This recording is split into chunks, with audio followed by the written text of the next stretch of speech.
Welcome back to another episode of Aether Hour, everybody. I am your host, Conrad Franz, joined, of course, by Dmitry Kalyagan. We said before it's been a little bit since we had these episodes coming at you, but we're back with a vengeance. Dmitry, how are you doing?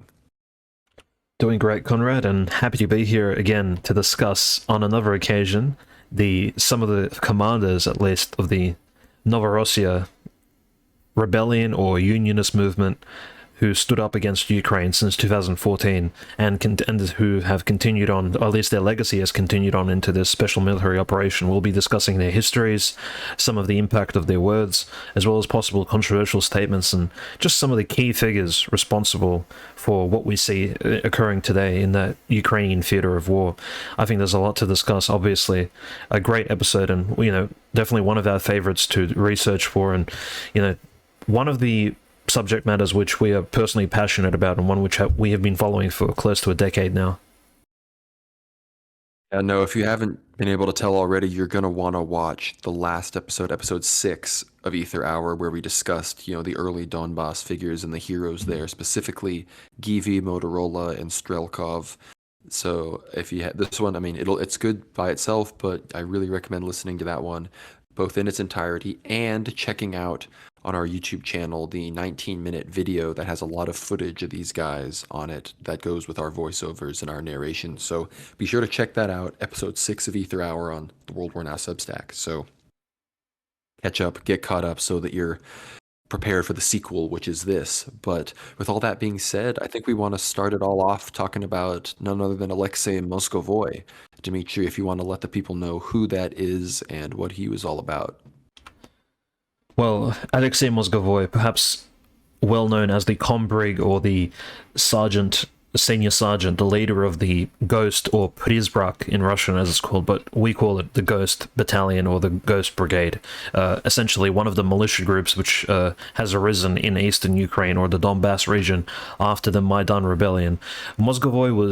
Alexei Mozgovoy was the Orthodox Christian leader who participated in the early stages of the rebellion. As discussed on the previous episode, most of the initial combat which took place in the Donbass region occurred around the city of Slavyansk, which was held by people like Strelkov, Givi, and Motorola, as well as other participants. And the army around Slavyansk, as well as the military equipment held by Strelkov and his compatriots, grew to a very large size, almost 100, armored units, anti-air units, tanks, motorized, mechanized armor carriers, things of this nature. So essentially, Slavyansk was the city, the sort of city fortress which, the early Donbass rebels held against the Ukrainian army. Now, where does Alexei Mozgovoy come into this? Well, he, as an enthusiast of Russian culture and Russian history, was a cook by profession. He held several jobs throughout his life. His early life is a bit of a mystery, but what's known is that he wasn't a practicing Orthodox Christian who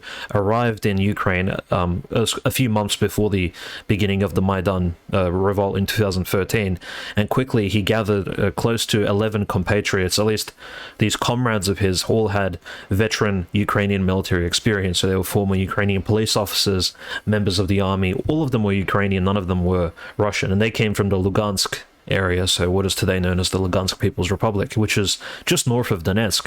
And so Mozgovoy and his 11 friends traveled to Slavyansk in April of 2014, hearing that his figure Strelkov and some of his associates from Crimea have taken the city, and they're holding it out against the Ukrainian military, which is now encroaching. So Alexei Mozgovoy, at the time, not really without any prior military experience, just essentially just a private individual person who knows how to use military weapons, travels to Slavyansk and prepares it for the siege, and he participates in it quite actively all the way through until...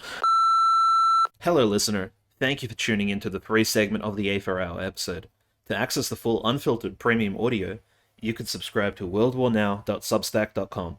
There's a variety of subscription types available, and the free trial could also be available for first-time Substack users.